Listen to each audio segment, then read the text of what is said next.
السلام علیکم ورحمۃ اللہ وبرکاتہ۔ الحمد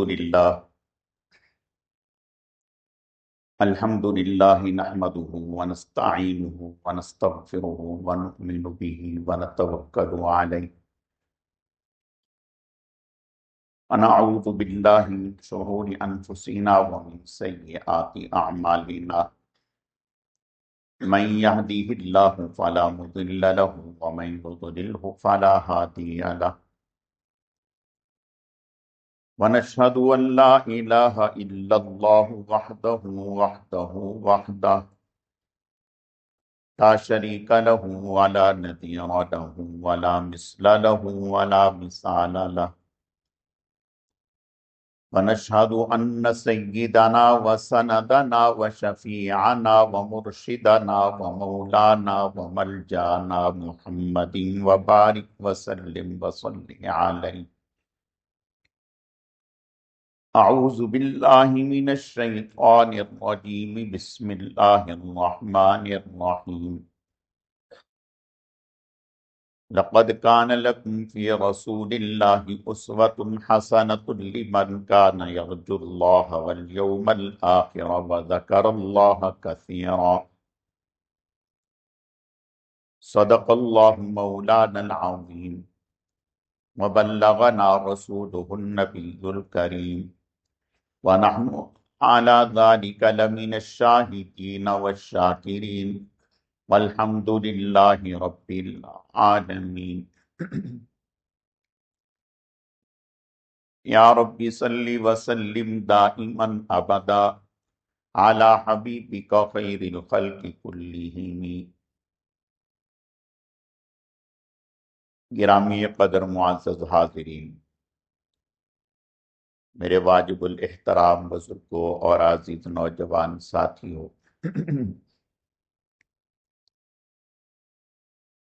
میں نے آپ کے سامنے قرآن مجید فرقان حمید میں سے ایک آیت کریمہ تلاوت کی ہے۔ رب ذوالجلال سے دعا ہے کہ وہ ذات بزرگ و برتر مجھے اس کی روشنی میں صحیح صحیح کہنے کی اور سمجھانے کی توفیق عطا فرمائے۔ پھر اللہ رب العزت کی ذات اس مختصر وقت میں جو کچھ کہا سنا جائے، اس کہنے سننے کو محض اپنی رضا کے لیے اپنی بارگاہ میں قبول و منظور فرمائے، ہم سب کی نجات اور ہدایت کا، مغفرت کا ذریعہ اور سبب بنائے۔ میری آج کی مختصر گزارشات کا موضوع اور عنوان رمضان المبارک کی تیاری ہے۔ یہ عنوان ہے، اسی سے متعلق چند باتیں عرض کرنی ہیں۔ اللہ رب العزت صحیح صحیح کہنے کی، سمجھانے کی، سمجھنے کی، عمل کرنے کی توفیق عطا فرمائے۔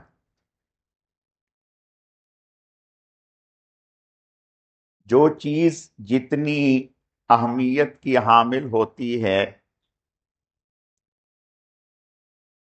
اس کے لیے تیاریاں بھی پہلے سے ہی شروع ہو جاتی ہیں، اور پھر تیاری دو طرح سے ہوتی ہے۔ ایک ہے گھر بار کو سجانا، صاف ستھرا کرنا، رنگ روغن کرنا، گھر کی چیزیں اچھی کرنا۔ یہ تو ظاہر کی تیاری ہے۔ ایک ہے باطن کی تیاری، کہ اپنے باطن کو اچھا کرنا، صاف ستھرا کرنا، اجلا کرنا۔ تو جناب رسول اللہ صلی اللہ علیہ وسلم نے 2 ماہ قبل رمضان المبارک کے حوالے سے دعا فرمائی اللہ پاک سے دعا کیا فرمائی؟ اللہم بارک لنا فی رجب و شعبان وبلغنا رمضان۔ اے اللہ رجب میں اور شعبان میں برکتیں عطا فرما، اور عافیت سے رمضان کو ہم تک پہنچا، ہمیں رمضان سے ملا۔ یہ جناب رسول اللہ صلی اللہ علیہ وسلم نے دعا مانگی۔ تو اس کا مطلب یہ ہوا کہ جناب رسول اللہ صلی اللہ علیہ وسلم رمضان المبارک کے لیے رجب سے ہی فکر مند ہو گئے۔ حالانکہ جناب رسول اللہ صلی اللہ علیہ وسلم کا اگر غور کیا جائے تو ہر دن اور ہر رات ایسے تھی جیسے رمضان ہوتا ہے، بلکہ آپ کا تو ہر لمحہ عبادت میں گزرتا تھا۔ آپ صلی اللہ علیہ وسلم اگر سو رہے ہیں تو آپ کا سونا عبادت ہے، اگر جاگ رہے ہیں تو آپ کا جاگنا عبادت ہے، اگر بیٹھے ہیں تو آپ کا بیٹھنا عبادت ہے، اگر ہنسی مزاح فرما رہے ہیں تو آپ کا ہنسی مزاح فرمانا یہ عبادت ہے، اگر آپ تناول فرما رہے ہیں تو یہ تناول فرمانا عبادت ہے۔ یاد رکھیں، نبی کی زندگی کا ہر لمحہ امت کے لیے نمونہ ہوتا ہے، امت کے لیے تعلیم ہوتا ہے۔ نبی کی زندگی کا ہر لمحہ امت کی تعلیم ہے۔ اب ہم اگر تعلیم و تعلم میں، مثال کے طور پر آپ قرآن پڑھ رہے ہیں، قرآن سیکھ رہے ہیں، تو کیا کہلائے گا یہ؟ عبادت۔ آپ قرآن پڑھ رہے ہیں، قرآن سیکھ رہے ہیں، تو آپ کا قرآن پڑھنا، قرآن سیکھنا یہ عبادت کہلائے گا۔ آپ نماز سیکھ رہے ہیں، نماز پڑھ رہے ہیں، یہ نماز سیکھنا سکھانا عبادت کہلائے گا۔ آپ حج کی ٹریننگ کر رہے ہیں، کروا رہے ہیں، یہ عمل عبادت کہلائے گا۔ آپ دسترخوان پر کیسے بیٹھنے ہیں، یہ حضور صلی اللہ علیہ وسلم کا طریقہ کیا ہے، اس کا مذاکرہ کر رہے ہیں، یہ عبادت کہلائے گا۔ تو حضور صلی اللہ علیہ وسلم کی زندگی کا ہر لمحہ امت کے لیے تعلیم و تعلم ہے۔ جب ہر لمحہ امت کے لیے تعلیم و تعلم ہے تو آپ کا ہر لمحہ وہ عبادت میں ہے، اور ایسی عبادت کہ پوری امت کی عبادت مقابلہ نہیں کر سکتی۔ تو میں عرض یہ کر رہا تھا، اور پھر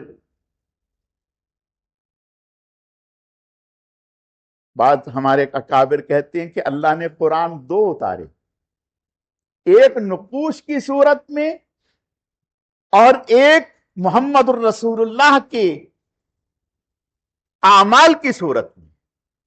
جو قرآن نقوش کی صورت میں ہے، وہ جو کہتا تھا رسول اللہ وہ کر کے دکھاتے تھے، تو گویا رسول اللہ صلی اللہ علیہ وسلم کی زندگی کا ہر لمحہ عبادت ہے۔ تو آپ تو پورا سال ہی عبادت میں ہیں، پورا مہینہ ہی عبادت میں ہیں، رات بھی عبادت میں، دن بھی عبادت میں، لیکن سوچیں پھر رمضان کا اہتمام وہ کیا ہوگا؟ پھر رمضان کا اہتمام کیا ہوگا؟ اور رمضان کا اہتمام دو طرح سے، ایک ہوتا ہے عملی طور پر انتظار کرنا، اور ایک ہے اللہ سے مانگنا۔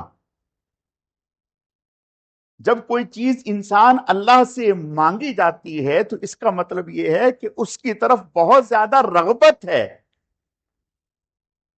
کہ اللہ سے مانگ رہے ہیں کہ اے اللہ یہ مجھے عطا کر دے۔ حضور صلی اللہ علیہ وسلم رمضان کو اللہ سے مانگ رہے ہیں، اور پھر جب شعبان آیا تو آپ صلی اللہ علیہ وسلم نے ارشاد فرمایا کہ شعبان تو میرا مہینہ ہے. سبحان. آپ نے فرمایا شعبان تو میرا مہینہ ہے. اس کی عظمت کا کیا ٹھکانہ جس کے بارے میں حضور فرمائیں کہ یہ میرا ہے، جس کے بارے میں حضور فرمائیں کہ یہ میرا ہے، اس کی عظمت کا کیا ٹھکانہ. تو حضور صلی اللہ علیہ وسلم نے رمضان المبارک کے شعبان کے بارے میں فرمایا کہ یہ میرا مہینہ ہے.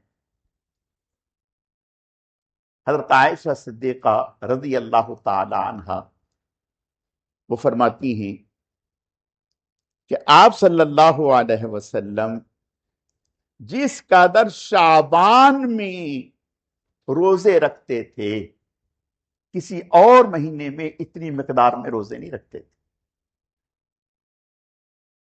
اور فرماتی ہیں کہ میں بھی شعبان میں اور مہینوں میں نہیں، شعبان میں روزے رکھا کرتی تھی، مجھے بھی اجازت. تو شعبان میں آپ صلی اللہ علیہ وسلم بہت زیادہ روزے رکھتے اور فرماتے کہ یہ میرا مہینہ ہے. حضرت امام مالک رحمت اللہ علیہ جو عاشق رسول تھے، عشق رسول حضرت امام مالک رحمت اللہ علیہ میں کوٹ کوٹ کے بھرا ہوا تھا. ہم تو تصور بھی نہیں کر سکتے. حضرت امام مالک رحمت اللہ علیہ مدینہ میں جوتا نہیں پہنتے تھے، جوتا نہیں پہنتے. اب کسی کے ذہن میں یہ بات آئے گی کہ بھئی صحابہ کرام تو جوتے پہنتے تھے، صحابہ کرام تو جوتے پہنتے تھے، کیا انہیں عشق نہیں تھا؟ حضرت امام مالک کیوں نہیں پہنتے تھے؟ دیکھیں کچھ چیزیں ہوتی ہیں جنہیں کہتے ہیں غلبہ حال، کہ کسی کیفیت کا طاری ہو جانا. جیسا کہ امام بخاری رحمہ اللہ وہ حدیث لکھنے سے پہلے غسل کرتے تھے، 2 رکعت نماز نفل پڑھتے تھے. حالانکہ اور صحابہ اکرام سے اگر آپ ڈھونڈیں گے تو کوئی صحابی آپ کو ایسا نظر نہیں آئے گا کہ انہوں نے حدیث لکھنے سے پہلے جو ہے غسل کیا ہو، 2 رکعت نماز نفل پڑھی ہو، استخارہ کیا ہو، پھر حدیث لکھی ہو. لیکن امام بخاری رحمہ اللہ کی پوری زندگی ایسے گزری. یہ کیا ہے؟ یہ غلبہ حال ہے کہ ایک حال طاری ہو گیا. ہمارے قریب کے زمانے میں، دور نہیں، قریب کے زمانے میں حضرت مولانا محمد یوسف لدھیانوی رحمت اللہ علیہ، جن کا میں نے پچھلے جمعے میں ذکر کیا تھا،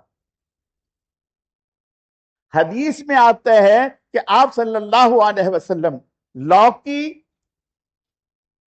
بڑی رغبت فرماتے تھے. لوکی سبزی ہے، لوکی بڑی رغبت سے تناول فرماتے. اور حدیث میں آتا ہے کہ آپ صلی اللہ علیہ وسلم ایک ٹیلر ماسٹر تھا مدینہ میں، ایک ٹیلر ماسٹر تھا مدینہ میں، اس نے حضور علیہ السلام کی دعوت کی، حضور علیہ السلام کو اپنے گھر بلایا.